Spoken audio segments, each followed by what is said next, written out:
The Shubh, read out the first question. Which of the following statement is not correct for an object moving along a straight path in an accelerated motion? A. Its speed keeps changing. B. Its velocity always changes. C. It always goes away from the earth. D. A force is always acting on it. Okay. So, what do you think, Shubh? What should be the correct answer? Question says which of the following statement is not correct for an object moving along a straight path in an accelerated motion. It is moving on a straight path and it is under accelerated motion. Okay, moving on a straight path and it is under accelerated motion. So what is not true? Its speed keeps changing. Is it true? Tanishk, what do you think? Its speed keeps changing. Is it true?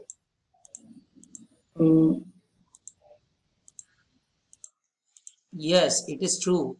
Because see, accelerated motion is there means velocity is changing. And velocity has two components. Velocity has two components, or say it depends on two factors, speed and the direction.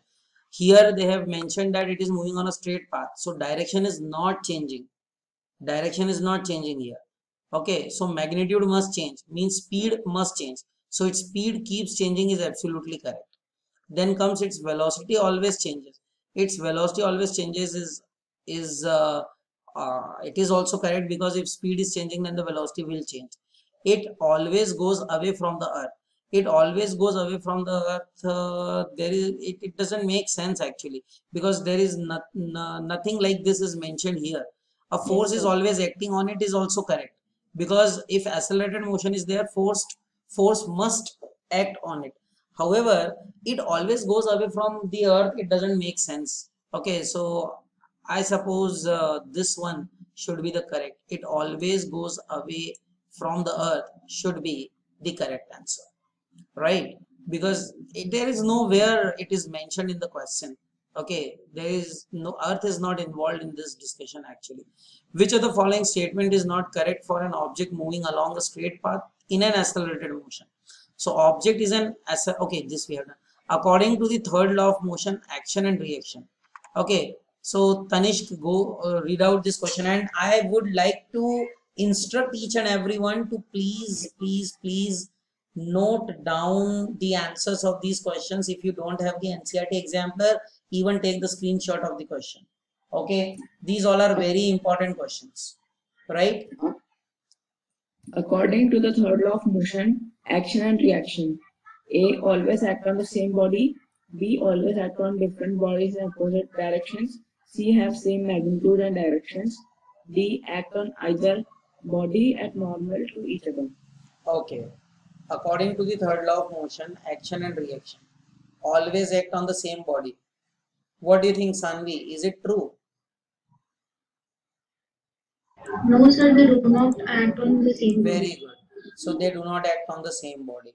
Okay. Always act on different bodies in opposite directions. What do you think? Aryaman, is it true? Always act on different bodies in opposite directions. Is it true? Aryaman, is it true? Is Aryaman there? Yes, sir. Aryaman, you are not speaking, beta. Is there any problem? Network problem?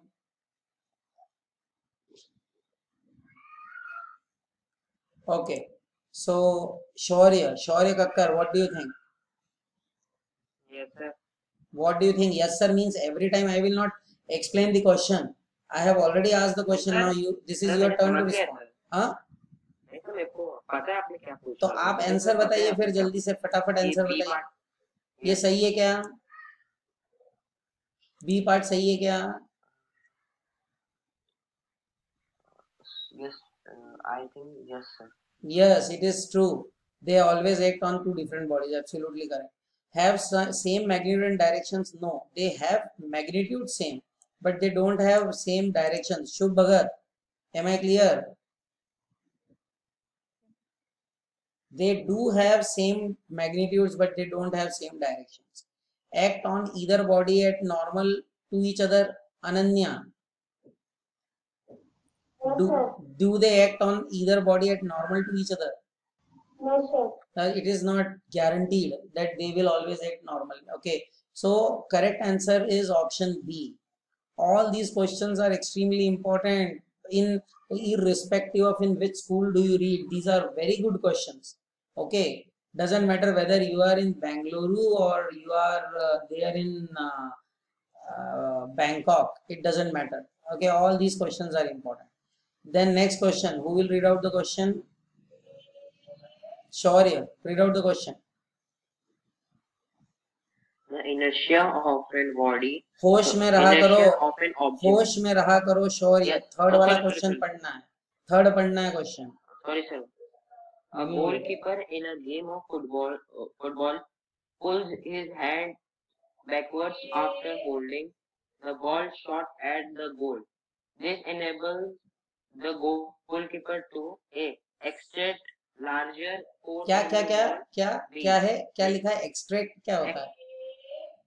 exert Exert larger force हाँ. on the ball. Hmm. B. Reduce the force exerted by the exerted ball on exerted reduce the force exerted by the ball on hands. अगला पढ़. C. Increase the rate of change of momentum. D. Decrease the rate of change of momentum. हाँ, बताइए क्या answer है इसका? जब goalkeeper पीछे हाथ लेके जाता है, ये वैसा ही है जैसा वो क्रिकेट में बॉल कैच करने के लिए Yes, sir. पीछे हाथ ले जाते हैं, Yes, कोच sir. सजेस्ट करते हैं. क्या होना चाहिए इसका आंसर? शुभ Yes, sir. भगत, शुभ भगत बताएगा. शुभ भगत, क्या होगा इसका answer? Sir, option A, exert larger force on the ball. बेटा अगर लार्जर फोर्स बॉल पे लगा रहा है तो फिर तो हाथ में लगेगी ना. तो अपन चाहते हैं कि प्लेयर को हाथ में लग जाए और वो इंजर्ड हो जाए, है कि नहीं? यही चाहते हैं ना अपन. क्यों अगर अपन गोलकीपर को बोलेंगे कि तू पीछे हाथ ले जाएगा तो तेरे को बहुत तेज लगेगी बेटा, है ना, तो वो ले जाएगा ना, क्योंकि उसको तो चाहिए कि अरे मजा आएगा जरा तेज लगेगी तो. Use the force exerted by the ball. हाँ, Option B. ढंग से बोल, मुझे आवाज नहीं आ रही है तेरी. Sir, option B. Reduce the force. क्यों रिड्यूस हो जाएगा, अब ये बता तू बेटा. सर मतलब अगर गोलकीपर इसके लिए सेकंड लॉ ऑफ मोशन पढ़ना पड़ेगा, तब आएगा समझ में, ऐसे नहीं आएगा, है ना. Reduce the force exerted by the ball on hands. Force is, बताओ क्या होगा इसका आंसर, क्या होगा Tanishq? Sir, B. Reduce the force exerted by the ball on hands. Prove करो उसको, कैसे होगा? सर क्योंकि जब अपन ऐसे हाथ पीछे करते हैं तब टाइम बढ़ जाता है और फोर्स स्पैन कम हो जाता है, क्योंकि time is inversely proportional to force. By second law of motion, ये भी बोलना पड़ेगा, है ना. By second law of motion. Shubh Bhagat, second law of motion पढ़ लेना जरा, ठीक है. Force is equal to rate of change of momentum, ये होता है सेकंड लॉ ऑफ मोशन. और टाइम अगर बढ़ जाता है तो फोर्स कम हो जाता है. और नहीं तो थोड़ा सा पेशेंस रखना, तो मैं आज दिखा दूंगा तुम लोगों को, उसका भी वीडियो रिवीजन हो जाएगा. नेक्स्ट है the inertia of an object tends to cause the object to increase its speed, to decrease its speed, to resist any change in state of motion, to decelerate due to friction. Ananya बताएगी. Sir, C. C. To resist any change in its state of motion. ये definition से यही क्या होता है? This is by the definition of inertia. Inertia resists any change in the state of motion. Absolutely correct. Next है fifth. A passenger in a moving train tosses a coin which falls behind him. It means that the motion of the train is. अगर ये अपन ने last time भी discuss किया था कि अगर toss करेंगे तो पीछे गिर रहा है, तो ये तब हो. अच्छा, वो हाथ में गिरता है, क्यों गिरता है पहले तो ये बताओ. If it falls in hand, why does it fall in hand? अगर मान लो वो हाथ में गिर गया तो क्यों गिरा हाथ में? Due to inertia of motion. किसके कारण गिरा? इनर्शिया ऑफ मोशन के कारण गिरा. फिर अगर समझ में आया, हाथ में अगर गिरेगा तो इनर्शिया ऑफ मोशन, और इसमें क्या हुआ है? इसमें ये हुआ है कि ट्रेन जो है वो कांस्टेंट वेलोसिटी से मूव कर रही थी, जिस वेलोसिटी से चल रही थी उसी वेलोसिटी से मूव कर रही थी, इसके कारण वो क्या है, इनर्शिया ऑफ मोशन है। सेकंड आता है कि अगर मान लो उसको टॉस किया और वो पीछे गिर गया, अगर वो पीछे गिर गया तो इसका सीधा सा मतलब ये है, कि ट्रेन एक्सेलरेट हुई होगी, ट्रेन ने ज्यादा डिस्टेंस ट्रेवल कर लिया एज कंपेयर टू कॉइन, क्योंकि देखो कॉइन जब हवा में है तो वो इनर्शिया ऑफ मोशन के कारण उसी कांस्टेंट वेलोसिटी से जाएगा जिस वेलोसिटी से वो जा रहा था, समझे। लेकिन ट्रेन जो है उसने तो वही कांस्टेंट कॉइन ने तो उतनी डिस्टेंस ट्रेवल करी कांस्टेंट वेलोसिटी से, लेकिन जो ट्रेन है वो ट्रेन जो है उस ट्रेन ने ज्यादा डिस्टेंस ट्रेवल कर ली, और वो तभी हो सकता है जब वो क्या हो, एक्सेलरेटेड हो। अगर ट्रेन एक्सेलरेटेड है उसी केस में वो ज्यादा डिस्टेंस ट्रेवल कर पाएगी, और इसलिए इस पर्टिकुलर केस में क्या होगा, ये अगर वो पीछे गिर रहा है तो ट्रेन का मोशन एक्सेलरेटेड होगा, याद रखिएगा, बहुत इंपॉर्टेंट बात बताइए। लेकिन अगर सिक्का आगे गिर जाता है, ट्रेन में पर्सन के आगे, पैसेंजर के आगे गिर जाता है, तो इसका मतलब ये है कि ट्रेन का जो मोशन है वो डी एक्सेलरेटेड है, ट्रेन का मोशन डी एक्सेलरेटेड है। कारण क्योंकि इस बार सिक्का आगे गिरा है, अगर सिक्का आगे गिरा है मतलब ट्रेन ने कम डिस्टेंस ट्रेवल किया एज कंपेयर टू सिक्का, एज कंपेयर टू कॉइन, और इसका सीधा सा मतलब ये है कि ट्रेन जो है वो कम डिस्टेंस ट्रेवल कर रही है, कॉइन ज्यादा डिस्टेंस ट्रेवल कर रहा है, और क्योंकि कॉइन तो कांस्टेंट वेलोसिटी से जा रहा है, इसका मतलब है कि ट्रेन जो है वो क्या हो गई है, डी एक्सेलरेट हो गई है, train has got D accelerated, okay, and that's why ऐसा हुआ है। अब खैर ये तो मैंने तीनों केस बता दी, लेकिन इस केस में क्या होगा, क्योंकि सिक्का पीछे गिर रहा है, इसका सीधा सा मतलब है कि ट्रेन जो है वो क्या होगी, एक्सेलरेटेड मोशन में होगी, ये इसका आंसर होना चाहिए। समझ में आया सभी को। अब अगला क्वेश्चन है, an object of mass 2 kg sliding with a constant velocity of 4 meter per second on a frictionless horizontal table. The force required to keep the object moving with the same velocity is, क्या force लगेगा same velocity से जाने में, तनिष्क।